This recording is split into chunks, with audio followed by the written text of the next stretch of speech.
الحمد لله رب العالمين والصلاة والسلام على نبينا محمد وعلى آله وصحبه أجمعين أما بعد فأعوذ بالله من الشيطان الرجيم وإنك لعلى خلق عظيم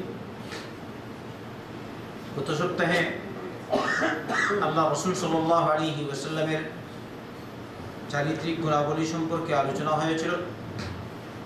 আজকেও সেই চরিত্র সম্পর্কে আলোচনা হচ্ছে। মুহাম্মদ রাসূলুল্লাহ সাল্লাল্লাহু আলাইহি ওয়াসাল্লামের চারিত্রিক গুণ সম্পর্কে মা আয়েশা বলেন রাদিয়াল্লাহু আনহা, মা দারাবা রাসূলুল্লাহ সাল্লাল্লাহু আলাইহি ওয়াসাল্লাম শাইআন قط بيده ولا امرأة ولا خادما إلا أن يجاهد في سبيل الله। আল্লাহ রাসূল সাল্লাল্লাহু আলাইহি ওয়াসাল্লাম কোনো বস্তুকে কাউকে কোনোদিন তার নিজ হাত দ্বারা প্রহার করেননি, না তার স্ত্রীকে না খাদিমকে। তবে আল্লাহর পথে জিহাদে গেলে সেটা ভিন্ন কথা। এমনিভাবে আল্লাহ রাসূল সাল্লাল্লাহু আলাইহি ওয়াসাল্লামের উত্তম চারিত্রিক গুণ হলো, ব্যক্তিগত কারণে কেউ যদি তাকে কষ্ট দিত তাহলে আল্লাহ রাসূল সাল্লাল্লাহু আলাইহি ওয়াসাল্লাম তার থেকে প্রতিশোধ নিতেন না। তবে যদি আল্লাহর বিধান পালনে আল্লাহ যেসব বিধান হারাম করেছেন সেসব হারাম বিধানের উপর কেউ আমল করত, তাহলে নবী করিম সাল্লাল্লাহু আলাইহি ওয়াসাল্লাম হারাম কাজ করার জন্য, আল্লাহর বিধান পালন না করার জন্য, অথবা আল্লাহর দ্বীন বিরোধী আচরণ করেছে, দ্বীনের বিরুদ্ধে ষড়যন্ত্র করেছে, এই অবস্থায় আল্লাহর উদ্দেশ্যে তার থেকে প্রতিশোধ নিতেন সাল্লাল্লাহু আলাইহি ওয়াসাল্লাম। এই হাদিসটি মুসলিম শরীফে এসেছে। তাই মুহাম্মদ সাল্লাল্লাহু আলাইহি ওয়াসাল্লামের চারিত্রিক গুণ সাধারণ মানুষের মতো না, তিনি সবার উপরে সাল্লাল্লাহু আলাইহি ওয়াসাল্লাম। কিন্তু আল্লাহর বিধানের ক্ষেত্রে কিন্তু তিনি কাউকে ছাড়তেন না। অনেক সময় সাহাবায়ে কেরাম রাদিয়াল্লাহু আনহুম বেঈনদেরকেও শাস্তি দিয়েছেন, বায়কট পর্যন্ত করেছেন। তাই বোঝা যায় বেয়াদব যদি ছাত্র হয় তাহলে তাকে শায়েস্তা করার জন্য যা করার তাও করা উচিত, যেভাবে দ্বীনি মাদ্রাসাগুলিতে এর বিধান রয়েছে, প্রত্যেক প্রতিষ্ঠানেই আছে নিয়ম। আল্লাহ রাসূল সাল্লাল্লাহু আলাইহি ওয়াসাল্লাম এর কাছে যদি কোনো ব্যক্তি আসতো কিছু চেয়ে, কিংবা কারো কোনো প্রয়োজনে আসতো, তখন নবী করিম সাল্লাল্লাহু আলাইহি ওয়াসাল্লাম বলতেন, ইশফাউ তুকজাউ, তোমরা সুপারিশ করো, এর বদলে তোমরা সওয়াব পাবে। কারণ কেউ যদি বাস্তবেই তার প্রয়োজন থাকে, দেখছেন আল্লাহ রাসূল সাল্লাল্লাহু আলাইহি ওয়াসাল্লাম তার কথা বুঝছেন না, তখন আপনি গিয়ে তার জন্য সুপারিশ করবেন যে সে আজ বাস্তবেই ভালো, কিন্তু সব কথা সে বলতে পারছে না ইত্যাদি। তো নবী বলেন সাল্লাল্লাহু আলাইহি ওয়াসাল্লাম, ইশফাউ তুকজাউ। এরকম প্রত্যেকটি ক্ষেত্রে কেউ যদি কোনো কাজ করতে চায়, ভালো কাজ, কিন্তু আটকা পড়ছে, কর্মকর্তার কাছে সে গ্রহণীয় হচ্ছে না, এই অবস্থায় আপনি দেখছেন সে আটকা পড়ছেন, তাই আপনার জন্য উচিত আপনি তার জন্য তার কাছে গিয়ে সুপারিশ করবেন, এতে আপনি সওয়াব পাবেন। আল্লাহ রাসূল সাল্লাল্লাহু আলাইহি ওয়াসাল্লাম সম্পর্কে আনাস বিন মালিক রাদিয়াল্লাহু আনহু বলেন, كان رسول الله صلى الله عليه وسلم من أحسن الناس خلقا। আল্লাহ রাসূল সাল্লাল্লাহু আলাইহি ওয়াসাল্লামের চারিত্রিক গুণ, নৈতিক গুণ সবচেয়ে সুন্দর ছিল। মানুষের মধ্যে সবচেয়ে সুন্দর, যার নৈতিক গুণ, চারিত্রিক গুণ ছিল সবচেয়ে ভালো, তিনি হচ্ছেন মুহাম্মদ রাসূলুল্লাহ সাল্লাল্লাহু আলাইহি ওয়াসাল্লাম। বলছেন, ফাআরসালানি ইয়াওমান লিহাজাতিন, আমাকে একদিন তিনি বিশেষ কারণে, বিশেষ কোনো কাজে পাঠালেন। আমি বললাম, আল্লাহ লা আযহাব, আমি যাব না। তিনি ছোট বাচ্চা ছিলেন, আনাস বিন মালিক রাদিয়াল্লাহু আনহু। তো বলছেন, আমি মনে মনে বলছি যাব, কিন্তু এমনি বললাম যাব না। তার মানে বোঝা গেল আল্লাহ রাসূল সাল্লাল্লাহু আলাইহি ওয়াসাল্লাম তাকে নিয়ে অনেক সময় রহস্য করতেন, একটু মজাক করতেন। তাই তিনি বললেন যাবো না, কিন্তু তিনি বলছেন আমার ভিতরে আছে আমি যাবো। বলছেন ওয়াফি নাফসি আন আযহাবা লিমা আমারানি বিহি নবিয়ুল্লাহ সাল্লাল্লাহু আলাইহি ওয়াসাল্লাম। বলছেন তারপর বের হলাম, আসলাম, এসে দেখলাম কিছু সংখ্যক বাচ্চা ছেলেরা ওরা বাজারে খেলছে।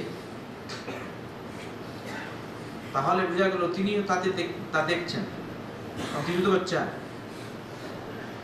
অনেক সময় দেখা যায় বাচ্চারা খেলছে, বড়রাও খেলা শুরু করে, আর কে তামাশা দেখবে, আর তার বয়সই তো কম, ছোট বাচ্চা। আনাস বিন মালিক রাদিয়াল্লাহু আনহু তিনি বলেন আমি ওখানে ছিলাম, فإذا برسول الله صلى الله عليه وسلم قد قبض بقفاي من ورائي فنظرت إليه وهو يضحك।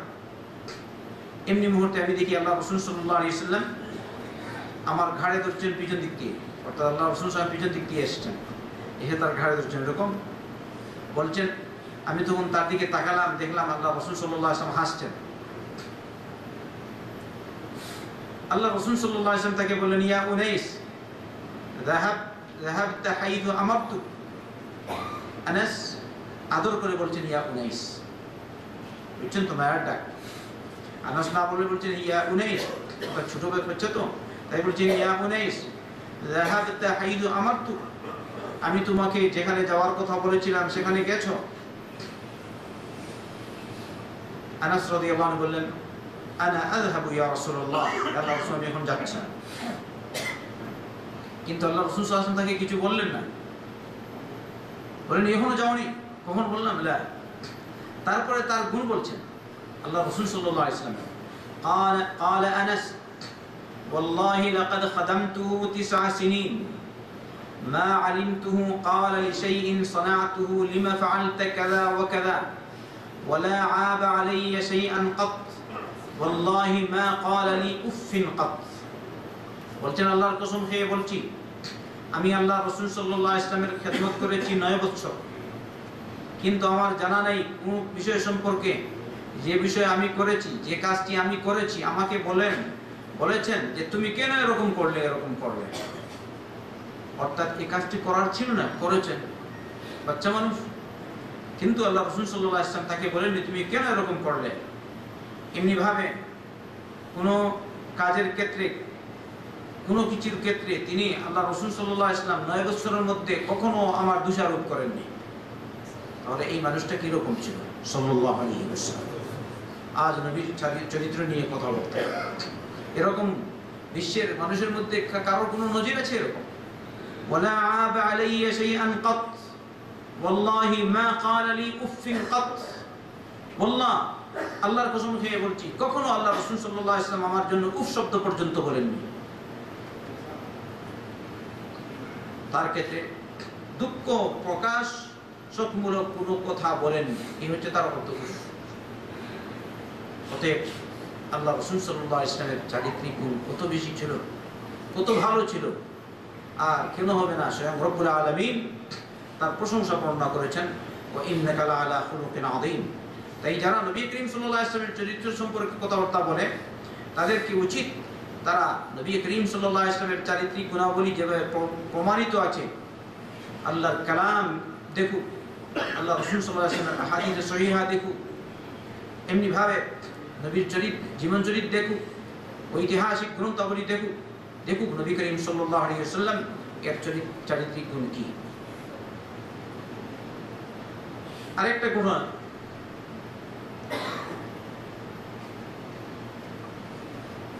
আল্লাহ রাসূল সাল্লাল্লাহু আলাইহি ওয়াসাল্লাম এক অশ্বারোহী বাহিনী পাঠালেন নজদের দিকে।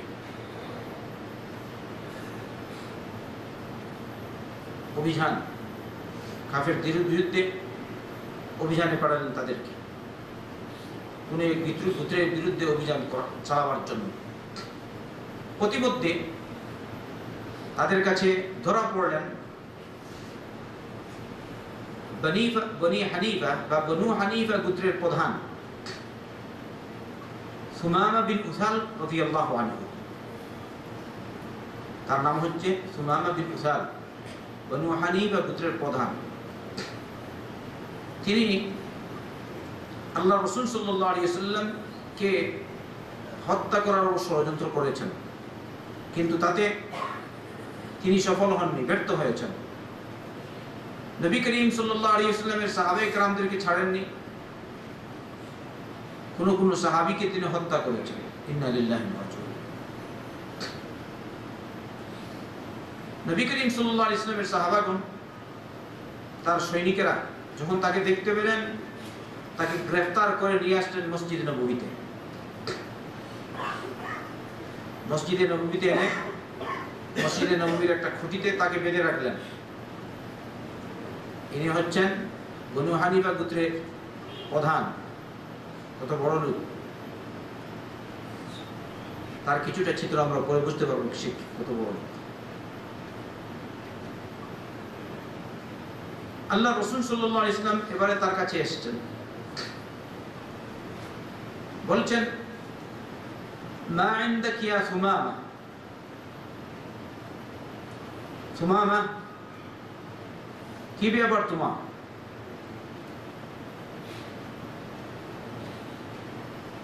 তোমার কাছে কি আছে? সুমামা উত্তর দিলেন, ইনদি খায়রুন ইয়া মুহাম্মদ, হে মুহাম্মদ, আমার কাছে ভালোই আছে, ভালো বস্তু আছে, ভালো জিনিস আছে। তারপর বললেন, ইন তাকতুল তাকতুল যাদান ওয়া ইন তুনঈম তুনঈম আলা শাকির, যদি তুমি আমাকে হত্যা করো তাহলে তুমি হত্যাকারী ব্যক্তিকেই তুমি হত্যা করেছো, কারণ এর পূর্বে আমি তোমার সাথীদের মধ্য থেকে কয়েকজনকে আমি হত্যা করেছি, তাই হত্যার উপযোগী হত্যা হিসাবে তুমি আমাকে হত্যা করবে, এতে কোনো অসুবিধা নেই, ঠিক না? দ্বিতীয় নম্বর আরেকটা কথা বলেছেন, ওয়া ইন তুনঈম তুনঈম আলা শাকির, আর যদি তুমি ইহসান করো তাহলে এমন ব্যক্তিকে তুমি ইহসান করবে যে তোমার শুকরিয়া আদায় করবে। দুই কথাই বলেছেন, হত্যা করলে আমি হত্যার উপযোগী বিধায় তুমি হত্যা করবে, আর যদি তুমি আমার উপর ইহসান করো তাহলে কিন্তু আমি তোমার বদলা দেব। বুঝাচ্ছেন? শুকরিয়া জ্ঞাপন করো। সুবহানাল্লাহ। আর আরেকটা, ওয়া ইন কুনতা তুরিদুল মাল ফাসাল মিনহু মা শি'ত, আর যদি তুমি মাল চাও, সম্পদ চাও, ধন চাও, তাহলে আমার কাছে চাও, তা দেব, উদ্দেশ্য কি তা দেব। আল্লাহ রাসূল সাল্লাল্লাহু আলাইহি ওয়াসাল্লাম এই অবস্থায় তাকে রেখে চলে গেলেন। কিন্তু এর পূর্বে আল্লাহ রাসূল সাল্লাল্লাহু আলাইহি ওয়াসাল্লাম যখন আসলেন তার সাথে, তার কাছে সাহাবাগণ রাদিয়াল্লাহু আনহুম তাকে, যারা তাকে গ্রেফতার করে নিয়ে এসেছেন, ওরা কিন্তু তাকে চিনতে পারেননি উনি কে। আল্লাহ রাসূল সাল্লাল্লাহু আলাইহি ওয়াসাল্লাম বললেন, তোমরা যাকে গ্রেফতার করে নিয়ে এসেছো ওকে, ও হচ্ছে সুমামা বিন উসাল, বনু হানিফা গোত্রের প্রধানকে তোমরা গ্রেফতার করে নিয়ে এসেছো। এটা ছোট লোক না বড় লোক? এরপরে আল্লাহ রাসূল সাল্লাল্লাহু আলাইহি ওয়াসাল্লাম, সে তো এরকম বাধা অবস্থায় আছে, বন্দী অবস্থায়, নির্দেশ দিলেন তার পরিবারের লোকজনকে, ইজমাউ মা কানা ইনদাকুম মিন তাআমিন ফাবআথু বিহি ইলাইহি, তোমাদের কাছে যে খাবার টাবার আছে জড়ো করে সুমামা বিন উসালের কাছে পাঠিয়ে দাও। এমনিভাবে আল্লাহ রাসূল সাল্লাল্লাহু আলাইহি ওয়াসাল্লাম তার দুধের পুষ্টির দুধ দোহন করে তার কাছে তিনি নিজে পাঠাতেন। সুবহানাল্লাহ। নবী করিম সাল্লাল্লাহু আলাইহি ওয়াসাল্লাম বলতেন, ও দুধ খা। এমনিভাবে আল্লাহ রাসূল সাল্লাল্লাহু আলাইহি ওয়াসাল্লাম তার সাথে সদাচরণ করতেন। এবারে প্রথম দিন, দ্বিতীয় দিন আবার আসলেন আল্লাহ রাসূল সাল্লাল্লাহু আলাইহি ওয়াসাল্লাম, জিজ্ঞেস করলেন, মা ইনদাক ইয়া সুমামা, কি সংবাদ হে সুমামা? সুমামা বললেন, মা কুলতু লাক ইন তুনইম আলা শাকির, আমি তো আগেই তোমাকে বলেছি যদি তুমি ইহসান করো তাহলে শুকরগুজার বান্দার উপরই তুমি ইহসান করলে, কৃতজ্ঞ ব্যক্তির উপরই তুমি ইহসান করলে, আমি তো বলেছি।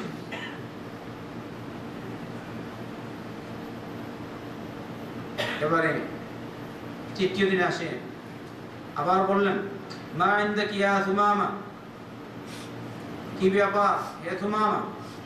তিনি বললেন ইনদি মা কুলতু লাক, আগে যা বলেছি তাই। এবার আল্লাহ রাসূল সাল্লাল্লাহু আলাইহি ওয়াসাল্লাম নির্দেশ দিলেন আতলিকু সুমামা, সুমামাকে তোমরা ছেড়ে দাও, ওকে স্বাধীন করে দাও, ও যেদিকে যায় সেদিকেই যাক, তাকে মাফ করে দিন আল্লাহ রাসূল সাল্লাল্লাহু আলাইহি ওয়াসাল্লাম। দেখুন তো তাহলে বন্দী কয়েদির সাথে আল্লাহ রাসূল সাল্লাল্লাহু আলাইহি ওয়াসাল্লাম কিরকম আচরণ করেছেন। যে নবীর সাহাবাদেরকে হত্যা করেছে, নবী করিম সাল্লাল্লাহু আলাইহি ওয়াসাল্লামকে হত্যা করার জন্য ষড়যন্ত্র করেছে, তাকে পেলেই তো বলা উচিত চলো ওকে আর ছাড়া নেই, তাই না?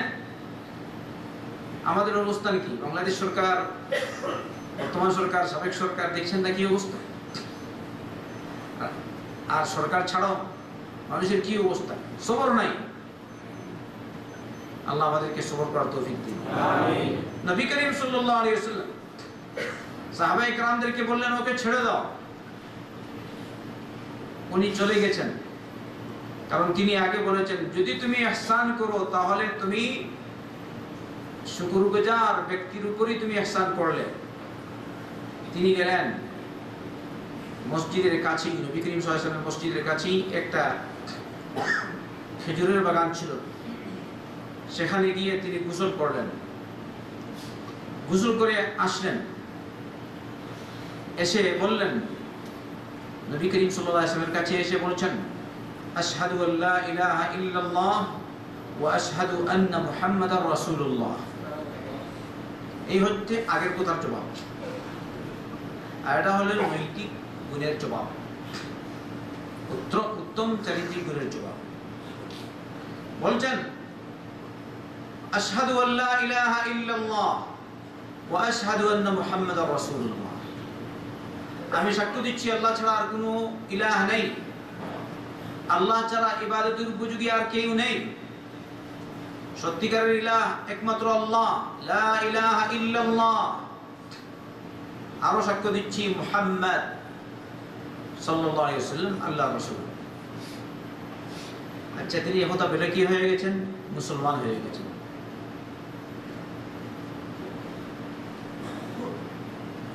এরপরে বললেন ইয়া মুহাম্মদ, হে মুহাম্মদ সাল্লাল্লাহু আলাইহি ওয়াসাল্লাম, কারণ তিনি তো এইমাত্র ইসলাম কবুল করেছেন, নবীর সাথে কিরকম আচরণ করবেন, কিরকম বলবেন তা তো জানেন না। বলছেন ইয়া মুহাম্মদ, আচ্ছা ঠিক আছে, কি? আমরা সাধারণত সাহাবে কেরাম রাদিয়াল্লাহু আনহুম আল্লাহ রাসূল সাল্লাল্লাহু আলাইহি ওয়াসাল্লামের কাছে এসে কি বলতেন? ইয়া নবী আল্লাহ, ইয়া রাসূলুল্লাহ, এরকম। তো ইনি বলছেন ইয়া মুহাম্মদ ওয়াল্লাহি মা কানা আলাল আরদি ওয়াজহুন আবগাদা ইলাইয়া মিন ওয়াজহি ফাকাদ আসবাহা ওয়াজহুকা আহাব্বাল ওয়ুজুহি ইলাইহি।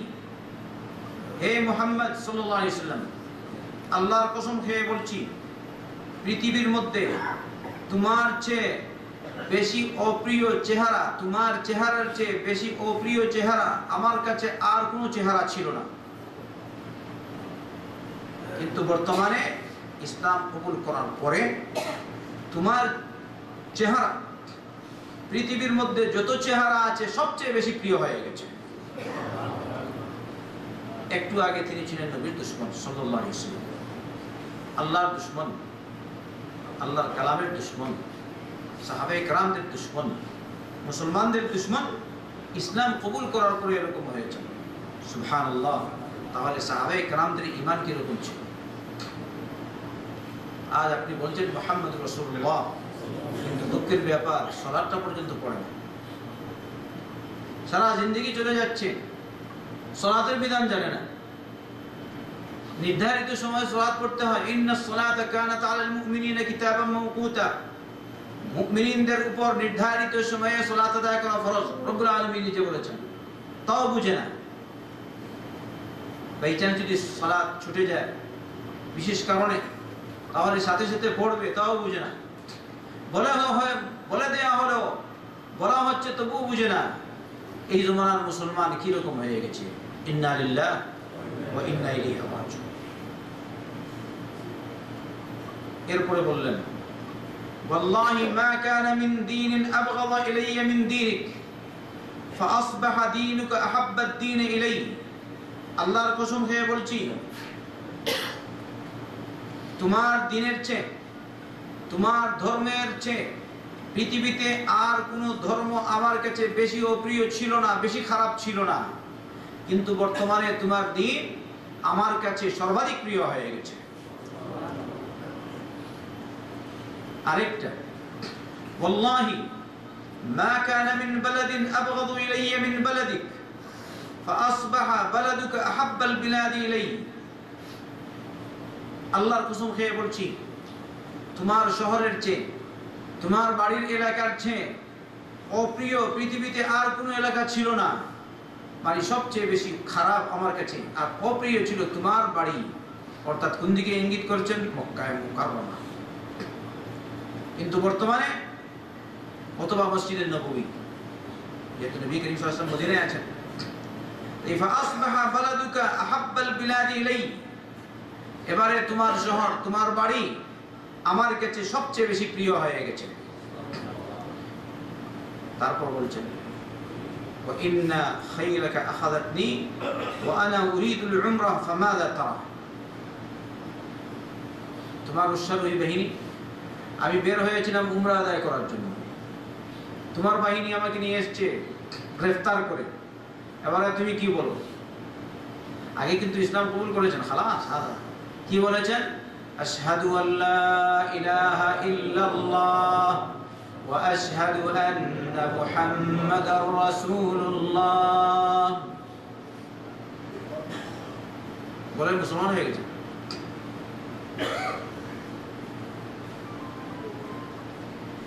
তোমার অশ্বারোহী বাহিনী আমাকে পাকড়াও করে নিয়ে এসছে, আমি উমরায় যাবার ছিল। তো বর্তমানে তুমি কি, তোমার রায় কি?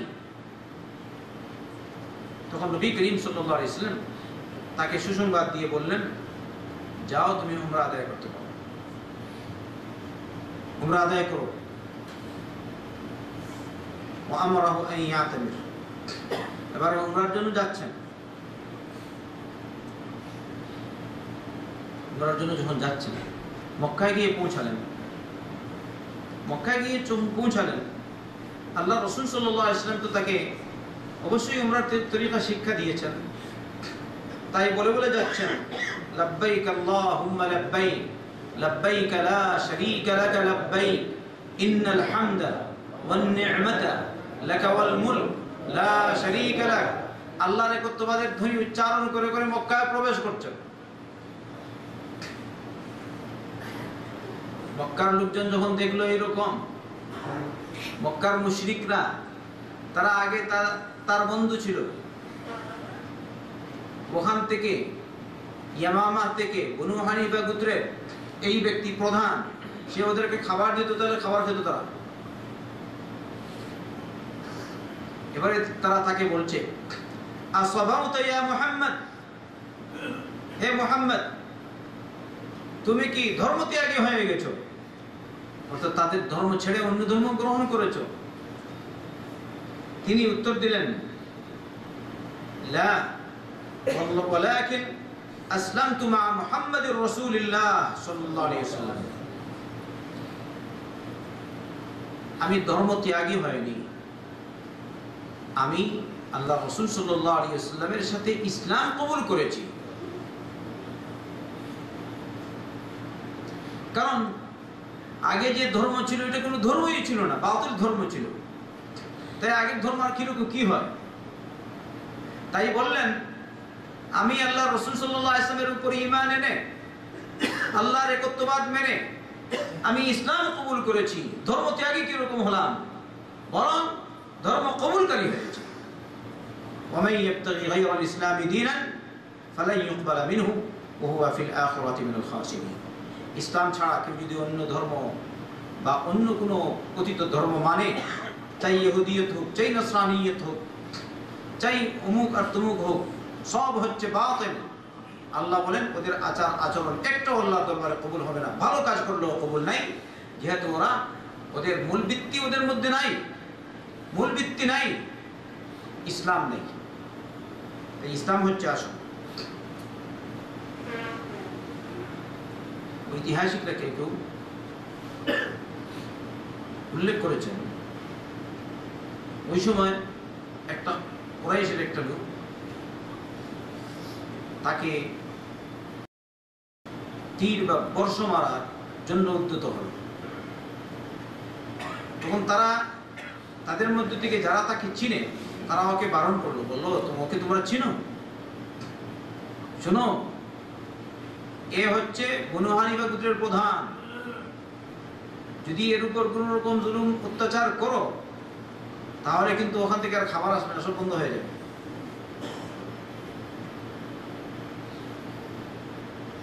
কিন্তু হাদিসে মুসলিমে বা বুখারীতে এসেছে, বলছেন ওই সময় হাদিসের ভাবে বুঝে যায় তারা এরকম করেছে আচরণ, এই জন্য তিনি বলেছেন ওয়াল্লাহি লা ইয়াতিকুম মিনাল ইয়ামামাতি হাব্বাতু হিনতাতিন হাত্তা ইয়াযানা ফিহা an-নবী সাল্লাল্লাহু আলাইহি ওয়াসাল্লাম, আল্লাহর কসম খেয়ে বলছি ইয়ামামা থেকে তোমাদের কাছে এক দানা গমও আসবে না যতক্ষণ পর্যন্ত মুহাম্মদ রাসূলুল্লাহ সাল্লাল্লাহু আলাইহি ওয়াসাল্লাম এর ক্ষেত্রে অনুমোদন না দিবেন। আল্লাহু আকবার, ঈমানটা কি রকম হয়ে যায়। লা ইউমিনু আহাদুকুম হাত্তা আকুনা আহাব্বা ইলাইহি মিন ওয়ালিদিহি ওয়া ওয়ালাদিহি ওয়ান নাসি আজমাইন। নবী করিম সাল্লাল্লাহু আলাইহি ওয়াসাল্লাম বলেছেন তোমাদের মধ্যে থেকে কেউ পরিপূর্ণ ঈমানদার হতে পারবে না যতক্ষণ পর্যন্ত আমি তার কাছে সমস্ত মানব হতে, তার মা বাপ হতে, তার নিজ জান হতে বেশি প্রিয় না হব, ততক্ষণ পর্যন্ত তোমাদের একজন পরিপূর্ণ ঈমানদার হতে পারবে না।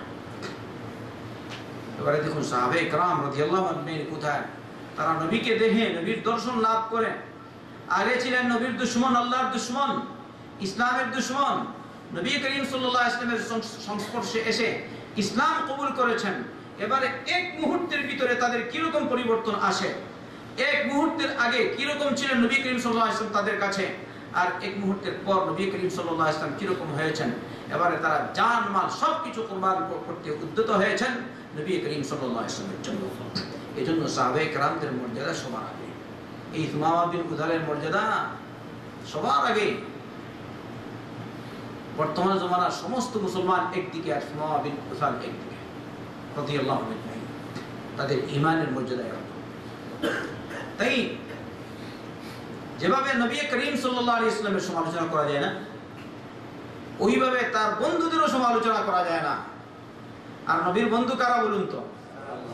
সাহাবে کرام রাদিয়াল্লাহু আনহু, নবীর সাহাবা, নবীর বন্ধু। বন্ধু দিয়ে বন্ধুর পরিচয়। আপনার বন্ধু যদি খারাপ হয় তাহলে বোঝা যাবে আপনিও খারাপ। এবার নবী যদি ভালো হন তাহলে নবীর বন্ধুরাও কি হবেন? ভালো হবেন। অতএব নবী করিম সাল্লাল্লাহু আলাইহি ওয়াসাল্লামের বন্ধুদেরও সমালোচনা করা যায় না। যারা নবীর বন্ধুদের সমালোচনা করে আল্লাহ এদেরকে হিদায়াত দান করুন, আল্লাহ আমাদের সকলকে হিদায়াত দান করুন। এই জায়গায় নবীর চারিত্রিক গুণ দেখেই সুমামা বিন উযাল ইসলাম কবুল করেছেন। সুমামাকে আল্লাহ রাসূল সাল্লাল্লাহু আলাইহি ওয়াসাল্লাম কি বলেছেন? তাকে কি বলেছেন? তুমি যদি ইসলাম কবুল না করো তাহলে খালাস, তোমার শিরচ্ছেদ করব বলেছেন। তাহলে যারা বলে ইসলাম বিজয়ী হয়েছে তরবারির মাধ্যমে, এদের কথাটা ঠিক না। জিহাদের বিধান আছে, কিন্তু আসল বিধান ইসলামের কোনটা? আখলাক, নৈতিক গুণ। আপনি শুনুন নৈতিক গুণ সম্পর্কে আল্লাহ রাসূল সাল্লাল্লাহু আলাইহি ওয়াসাল্লামের কিছু সংখ্যক হাদিস আমাদেরকে বলেছেন। ইন্না মিন খিয়ারিকুম আহাসিনাকুম আখলাকান, বুখারী মুসলিমের হাদিস, বিশুদ্ধ চেন দ্বারা এই হাদিস, বুখারী এবং মুসলিমের হাদিস। তোমাদের মধ্যে থেকে তারাই বেশি ভালো যাদের চারিত্রিক গুণ বেশি ভালো। যার চারিত্রিক গুণ যত বেশি ভালো সে তোমাদের মধ্যে থেকে সে তত বেশি ভালো। এমনি ভাবে আল্লাহ রাসূল সাল্লাল্লাহু আলাইহি ওয়াসাল্লাম বলেছেন, বুখারীর হাদিস, ইন্না মিন আহাব্বিকুম ইলাইয়া আহসানাকুম আখলাকান, তোমাদের মধ্য থেকে যার আখলাক নৈতিক গুণ বেশি ভালো সেই আমার কাছে সবচেয়ে বেশি প্রিয়। তাই নবীর আখলাক যেভাবে সবচেয়ে ভালো ছিল, ওইভাবে নবী করিম সাল্লাল্লাহু আলাইহি ওয়াসাল্লামের সাহাবায়ে কেরামদেরও আখলাক বেশি ভালো ছিল। আর আমাদেরকেও এরকম নবীর গুণ, নবীর নৈতিক গুণ আর নবী করিম সাল্লাল্লাহু আলাইহি ওয়াসাল্লামের আখলাকের চারিত্রিক গুণের অনুসরণ আমাদেরকেও করতে হবে। আর এরকম চরিত্রে আমাদেরকে চরিত্রবান হতে হবে। আল্লাহ আমাদেরকে তৌফিক দান করুন। আমিন। বলছেন ইবনে মাজাহর একটা হাদিস, ইন্না লিকুল্লি দীনিন খুলুকান ওয়া ইন্না খুলুকাল ইসলামিল হায়া, প্রত্যেক দিনেরই বিশেষ চারিত্রিক গুণ ছিল। আর ইসলামের চারিত্রিক গুণ হচ্ছে আল হায়া। হায়া মানে কি? লজ্জা। তাই যাদের লজ্জা নাই, আল্লাহ রাসূল সাল্লাল্লাহু আলাইহি ওয়াসাল্লাম বলেছেন, ইযা লাম তাস্তাহি ফাসনা মা শি'তা, তুমি লজ্জা বোধ করো না তাহলে তুমি যা চাও তাই করো। কাল কিয়ামতের দিন কারা নাজাত পাবে? ভালো লোক। কারা নাজাত পাবে? ভালো লোক। যারা খারাপ লোক তারা কি নাজাত পাবে? পাবে না। কিয়ামতের দিন যারা ভালো হবে তাদের সংখ্যা কম হবে, খারাপ লোকের সংখ্যা বেশি হবে কাল কিয়ামতের দিন। যারা জাহান্নামী হবে ওদের সংখ্যা হবে বেশি, জান্নাতি হবে যারা তাদের সংখ্যা হবে কম। দুনিয়াতেও ভালো লোকের সংখ্যা কম, খারাপ লোকের সংখ্যা বেশি। তাই আপনি আপনার কিয়ামতের কথা স্মরণ করুন, কাল কিয়ামতের দিন যেন আপনি লজ্জিত না হন। এত লোক দুনিয়াতে যদি আপনি লজ্জিত হয়ে যান দিনের উপর চলার কারণে, দুনিয়াতে যদি আপনি লজ্জিত হন বা লাঞ্ছিত হন হকের উপর চলার কারণে, একে আপনি তোয়াক্কা করবেন না, এর দিকে ভ্রুক্ষেপ না করে আপনি হকের উপর থাকেন, তাহলে কাল কিয়ামতের দিন অসংখ্য অগণিত মানুষের সামনে, জিন এবং মানুষের সামনে কাল কিয়ামতের দিন আপনি আল্লাহর দরবার, আল্লাহর পক্ষ থেকে ইজ্জত পাবেন। এই কিয়ামতের ইজ্জত বড় না দুনিয়ার ইজ্জত বড়? আমরা যদি মুসলমান হই তাহলে কিয়ামতের দিন ইজ্জত পাওয়ার চেষ্টা করি। সবাইকে চেষ্টা করা দরকার। আল্লাহ তুমি তৌফিক দাও। আসুন, আল্লাহ রাসূল সাল্লাল্লাহু আলাইহি ওয়াসাল্লামের চারিত্রিক গুণ তো যা শুনলাম, নবী আমাদেরকে বলছেন ভালো চরিত্রবান হওয়ার জন্য বলছেন, মা মিন শাইইন আসকালু ফিল মিজানি আও ফি মিজানিল মুমিনি ইয়াওমাল কিয়ামাহ মিন খুলুকিন হাসান ওয়া ইন্নাল্লাহা ইউবগিদুল ফাহিশাল বাযী। কিয়ামতের দিন উত্তম চরিত্র থেকে আর কোনো জিনিস মুমিনের মিজানের পাল্লায় ভারী হবে না। তাহলে উত্তম চরিত্র কাল কিয়ামতের দিন সবচেয়ে ভারী হবে তার মিজানে বা পাল্লায়। আল্লাহ রাব্বুল আলামিন কাল কিয়ামতের দিন মানুষের নেকি বদি মাপবেন, তাই না? পুণ্য আর পাপ মাপবেন, সওয়াব আর গুনাহ মাপবেন।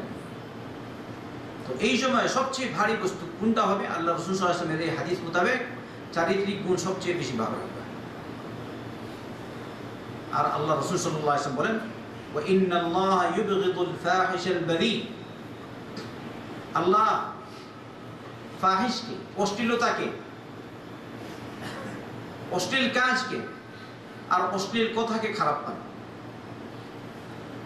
দেখবেন কিছু সংখ্যক মানুষ আছে শ্লীলতা নেই, কথাবার্তায় কিরকম গালি দিয়ে কথা বলে। এই হয়তো কোনো কোনো এলাকায় এরকম থাকতে পারে, আমাদের দেশে আছে কিনা? আপনি ওই এলাকার লোক হন, আপনি কিন্তু ওদের অশ্লীলতাকে আপনি শ্লীলতায় পরিণত করার চেষ্টা করবেন। আপনার মুখ থেকে যেন খারাপ কথা না বের হয়, আপনি চেষ্টা করবেন আপনার এলাকার মানুষ যেন ভালো কথা বলে।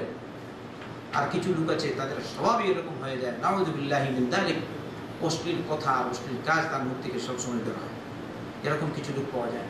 তো আল্লাহ রাসূল সাল্লাল্লাহু আলাইহি ওয়াসাল্লাম বলেছেন, আল্লাহ পাক এইসব কাজকে খারাপ পান, অশ্লীলতাকে খারাপ পান, অশ্লীল কাজকে, অশ্লীল কথাকে খারাপ পান। আরেকটি হাদিস নবী করিম সাল্লাল্লাহু আলাইহি ওয়াসাল্লাম বলেছেন, ভালো চরিত্রের গুণ। ইন্না মিন আহাব্বিকুম ইলাইয়া ওয়া আকরাবিকুম মিন্নি মাজলিসান ইয়াউমাল কিয়ামাহ আহাসিনাকুম আখলাকান।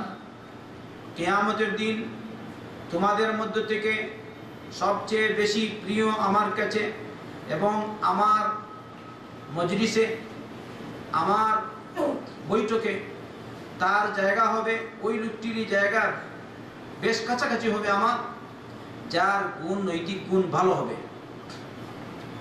এমনি ভাবে বলেছেন কিয়ামতের দিন তোমাদের মধ্য থেকে আমার কাছে ওই ব্যক্তি বেশি অপ্রিয় হবে, আর আমার মজলিস থেকে তার মজলিস বেশ দূরে থাকবে, যার নৈতিক গুণ খারাপ হবে। তারপরে আল্লাহ রাসূল সাল্লাল্লাহু আলাইহি ওয়াসাল্লাম যাদের নৈতিক গুণ খারাপ তার কয়েকটা গুণ এখানে পেশ করলেন।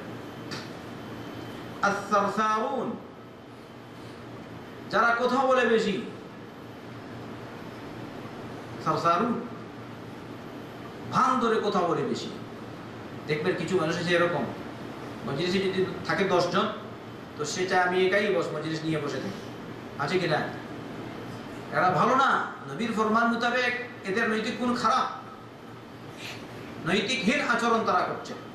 আস-সারসারুন। আরেকটা হলো মুতাশাদ্দিকুন। মুতাশাদ্দিকুন মানে তারা মুখ বাঁকিয়ে বাঁকিয়ে সুন্দর করে কথা বলে মানুষকে বোঝাবার জন্য, আমার ইজ্জত জিয়াদা। আর আরেকজন হচ্ছেন ওয়াল মুতাফাইহিকুন, যারা অহংকার করে। মুতাকাব্বির, মুতাফাইহিক। সাহাবায়ে কেরাম রাদিয়াল্লাহু আনহুম সারসারুন শব্দ আর মুতাশাদ্দিকুন শব্দের অর্থ জানতে পেরেছেন, মুতাফাইহিক বুঝেননি। তো আল্লাহ রাসূল সাল্লাল্লাহু আলাইহি ওয়াসাল্লামকে তারা জিজ্ঞেস করলেন, ক্বালু ইয়া রাসূলুল্লাহ মাল মুতাফাইহিকুন, মুতাফাইহিকুন অর্থ কি? নবী করিম সাল্লাল্লাহু আলাইহি ওয়াসাল্লাম উত্তর দিলেন, আল মুতাকাব্বিরুন, অহংকারী। অহংকার হবার মুশকিল। অনেক লোক আছে, আল্লাহ হেদায়েত দিন, অহংকারের কারণে মজলিসে আসে না, দর্শে আসে। সে মনে করে আমার ইজ্জত আরো বেশি, আমি আরো বেশি জানি। আস্তাগফিরুল্লাহ। এই মজলিস এটা আল্লাহর দ্বীনের মজলিস, আল্লাহর যিকরের মজলিস। নবী করিম সাল্লাল্লাহু আলাইহি ওয়াসাল্লাম বলেছেন, আল্লাহর কিছু সংখ্যক ফেরেশতা আছেন, তারা খুঁজে খুঁজে বের করেন কোন জায়গায় আল্লাহর যিকরের মজলিস বসেছে। যখন ওই ফেরেশতা আলাইহিমুস সালাম যিকরের মজলিস পান, এটা হচ্ছে যিকরের মজলিস। এটা আল্লাহর যিকরের মজলিস কিনা? আল্লাহর যিকরের মজলিস। এরকম মজলিস পান, ফেরেশতাগণ এসে তাদেরকে ঘিরে বসেন। একজন আরেকজনকে বলেন, এক ফেরেশতা আরেক ফেরেশতা, হালুম্মু ইলা হাজাতিকুম, তোমরা যে কাজের জন্য বের হয়েছে তা পেয়ে গেছো, এসে যাও এসে যাও। সুবহানাল্লাহ। এরকম করে তারা ঘেরাও করে বসেন মজলিসকে, একজনের উপর আরেকজন, একজনের উপর আরেকজন করে বসেন। এরকম করে করে তারা আকাশ পর্যন্ত পৌঁছে যান। সুবহানাল্লাহ।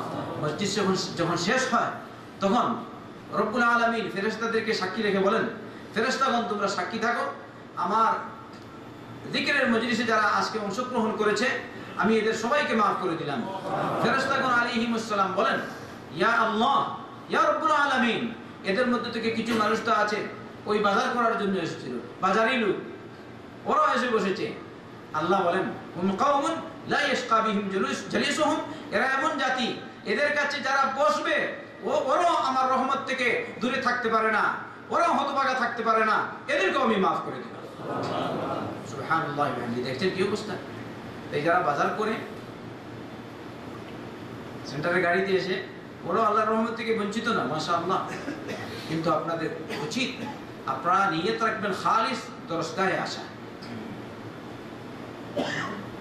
কি রাখবেন? দরসগাহে আসা। কারণ ওরা তো এদের কাছে বসার কারণে ওরা মাপ পেয়েছে। তাই আপনি কি বাজারি লোক হয়ে আসবেন না দরসগাহে আসার জন্য আসবেন? কোনটা? নিয়ত খালিস করবেন তো। যারাই এসেছেন বলবেন না এখানে আসলাম গাড়িতে জাগে রিয়ালে নাও 5 রিয়াল, হ্যাঁ তো গাড়ি পেয়ে গেছি, অনেক ফায়দা হয়ে গেছে আলহামদুলিল্লাহ। হ্যাঁ, যদি মিশওয়ার হয় তাহলে সোনাইয়া থেকে আসতে 5 রিয়াল, আবার ওখান থেকে আসলে হয়তো 5 বা 10 লাগে কিনা মিশওয়া। 2 জন 5 জন নিয়ে আসবে বা 6 জন, অবস্থা তুমি বসো, আরেকটা দেখবে এরকম করে আরো লাগবে আধা ঘন্টা। আর আমাদের সেন্টারের গাড়ি কয়টা যায়? 9:30। আমি গেলাম, আধা কয়েছে, সব কাজকর্ম জানি, আসলাম। এই নিয়তের জন্য না হয়, আপনি আসবেন দ্বীনি ইলম শেখার জন্য, তাহলে আপনি উপকৃত হবেন। আল্লাহ আমাদেরকে এই দ্বীনি মাজলিসগুলিতে এসে উপকৃত হওয়ার চেষ্টা করবেন, উপকৃত হওয়ার তৌফিক দান করুন। আল্লাহ তুমি আমাদেরকে এইসব দ্বীনি মাজলিসে এসে উপকৃত হওয়ার তৌফিক দান করো, তোমার দ্বীন শেখার তৌফিক দান করো, তোমার নাফরমানি থেকে বাঁচার তৌফিক দান করো, হক জেনে হক মানার তৌফিক দান এবং হক প্রচার করার তৌফিক দান। আরেকটা হাদিস আপনারা শুনেন আজকের এই দর্শে। আল্লাহ রাসূল সাল্লাল্লাহু আলাইহি ওয়াসাল্লাম বলেছেন, আরবাউন ইযা কুননা ফীহি আও আরবাউন ইযা কুননা ফীক ফালা আলাইকা মা ফাতাকা মিনাদ দুনিয়া। যদি তোমার মধ্যে 4টি গুণ থাকে, তাহলে দুনিয়ার যাই যাক তোমার থেকে, যেসব জিনিস তুমি পাচ্ছ না দুনিয়ার ক্ষেত্রে, এতে কোনো ফায়দা নেই, এতে কোনো তোমার ক্ষতি নাই। ফালা আলাইকা মা ফাতাকা মিনাদ দুনিয়া, তোমার মধ্যে যদি 4টি গুণ থাকে, তাহলে দুনিয়া পাও আর না পাও, অথবা দুনিয়া কামাই যে ত্রুটি হয়েছে, এতে কোনো ক্ষতি নাই। দেখুন আল্লাহ রাসূল সাল্লাল্লাহু আলাইহি ওয়াসাল্লাম বলেছেন, 1 নম্বর সিদকুল হাদিস, কথা বলবে সত্য। আমার নবী মুহাম্মদ সাল্লাল্লাহু আলাইহি ওয়াসাল্লাম সব সময় সত্য বলতেন, কখনো মিথ্যা বলতেন না। আপনারা গত সপ্তাহে একটা হাদিস শুনেছেন, এটা হচ্ছে নবীর গুণ। তাই কেউ মিথ্যা বলবেন না। কিছু লোক আছে হজে যায়, মিথ্যা বলে, নামাজ পড়ি, অথচ নামাজ পড়ে না। আমাদের সেন্টারে তো আমি অনেক ওয়াদা নিলাম, এই সেই বাহিরের বিভিন্ন প্রতিষ্ঠান থেকে যারা ফ্রি হজে নিয়ে যান, সবার কাছে এরকম লিখা আছে, বেশিরভাগই এটা দস্তখত আনো ইমামের কাছ থেকে। আপনি ইমামকে গিয়ে বললেন আমি নামাজ পড়ি, আর সে এরকম ইমান যাচাই বাছাই নাই, দিয়ে দিল দস্তখত। আপনি তো খুশি, খালাস হয়ে গেছে, হজ করলাম। আপনি বলুন, আপনি একটু দেখুন, আপনি হজে যাবেন, মিথ্যা বলে গেলে আপনার হজটা কি আল্লাহর দরবারে কবুল হবে? তবে যদি বলি না, আমি আগে নামাজ পড়তাম না, এখন থেকে আর ছাড়বো না, মওত পর্যন্ত সালাত পড়বো, তওবা করলাম, তাহলে এই অবস্থা মিথ্যা হচ্ছে না। আমি আপনাদের সবাইকে বলছি, আপনারা 5 ওয়াক্ত নামাজ জামাতের সাথে পড়বেন, 5 ওয়াক্ত নামাজ জামাতের সাথে পড়বেন। বিশেষ কারণ জামাত ছাড়া, কিন্তু তার যদি এরকম হয় জামাতে পড়তে পারছে না, 20 কিলোমিটার দূর গেছে বা এরকম, তাহলে সে একা একা নামাজ পড়বে ওই জায়গায়, আযান দিবে, ইকামত দিবে নিয়ম মতো, কিন্তু সালাত ছাড়বে না। আর যেন কেউ এরকম না বলে আগামী সপ্তাহে, না আজকে পড়তে পারিনি, বুঝলেন? যদি আগামী সপ্তাহে কেউ এরকম বলে, মিথ্যা তো বলবে না, ইনশাআল্লাহ আমি আর কবুল করব না। সিদকুল হাদিস, মানুষ 10 জনই যাক, নামাজি যাক, বুঝছেন কথাটা? মানুষের পয়সা আমাদের কাছে সেন্টারের কাছে দিয়েছে, আর সেন্টারের পক্ষ থেকে আমরা আমানত আদায় করছি। আমানতে যদি আমরা ত্রুটি করি, কাল কিয়ামতের দিন আমাদেরকে জবাবদিহি করতে হবে। এই এক আমানতকে আমরা রক্ষা করে যদি চলি, আল্লাহর দরবারে আসা, এই আমানত রক্ষা করে চলার কারণে কাল কিয়ামতের দিন আমাদেরকে আল্লাহ পাক নাজাত দিবেন ইনশাআল্লাহ। আল্লাহকে ভয় করুন, 5 ওয়াক্ত নামাজ পড়ুন। আচ্ছা, সিদকুল হাদিস, সত্য কথা বলে। এই সত্য কথা বলে তোমার যদি মিস হয়ে যায়, লাখ টাকাও চলে যায়, আল্লাহ রাসূল সাল্লাল্লাহু আলাইহি ওয়াসাল্লাম বলেন আর তোমার কোনো অসুবিধা নাই। এই লাখ টাকা গেলে কি হবে? আল্লাহর পরিবর্তে লাখ টাকা গেল 10 লাখ দিবে বা আরো বেশি দিবে।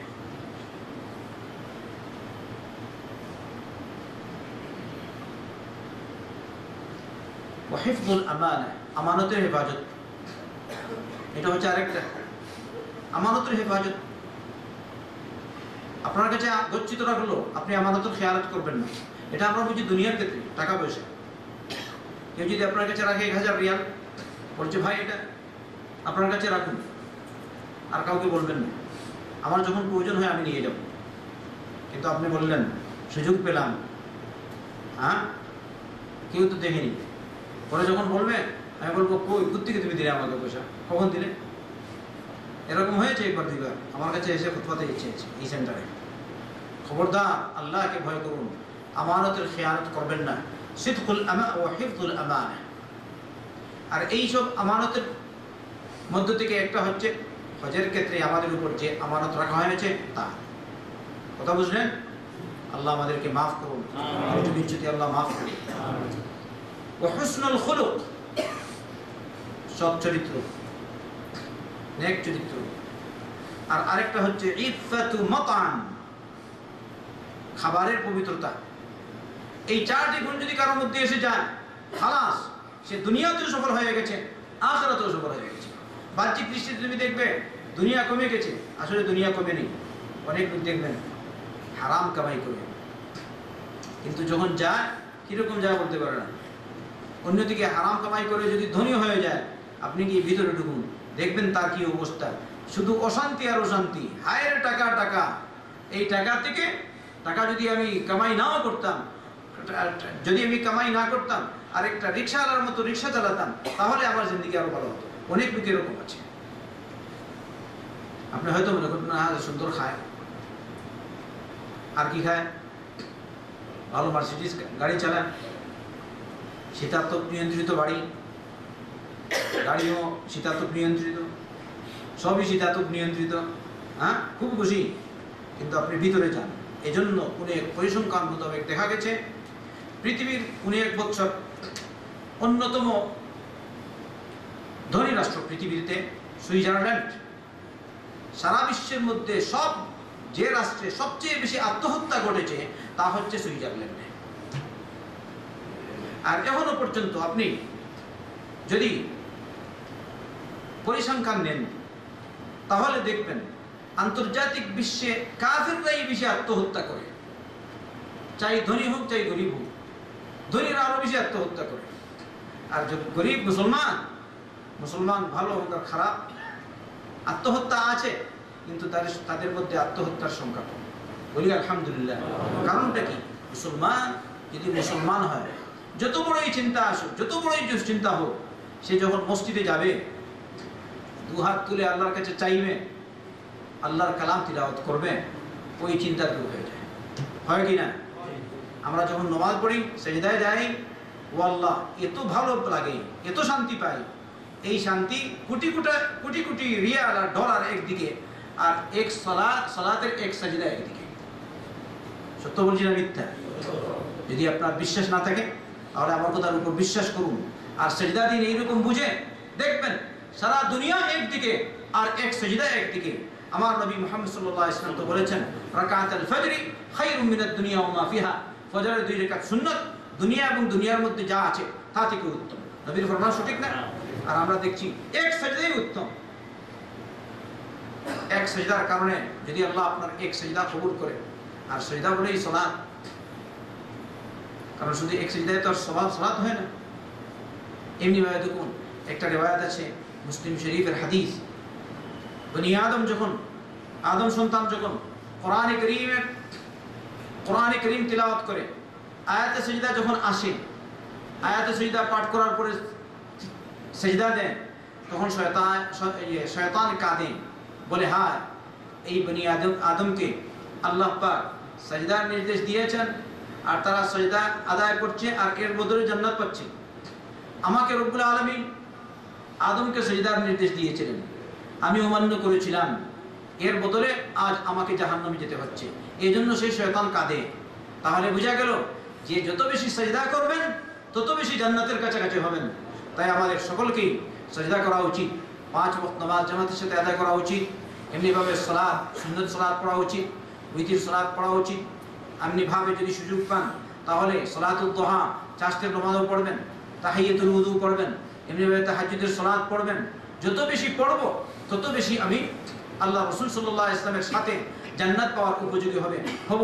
এক সাহাবীকে নবী করিম সাল্লাল্লাহু আলাইহি ওয়াসাল্লাম বললেন, তুমি কিছু চাও, সাল, তুমি চাও, অর্থাৎ তোমার কাছে কিছু চাও। তিনি আর কিছু বললেন না, হে আল্লাহ রাসূল সাল্লাল্লাহু আলাইহি ওয়াসাল্লাম, আমার ঘর নাই, একটা ঘর বানিয়ে দিন। সুন্দর বাড়ি নাই, সবগুলি সুন্দর বাড়ি। হ্যাঁ, তিনি বলেননি ইয়া রাসূলুল্লাহ আমি বিয়ে করতে চাই আরেকটা, ব্যালেন্স দিন। বলেন ইয়া রাসূলুল্লাহ আমার দোকান নাই, একটা দোকান করে দিন না আমি।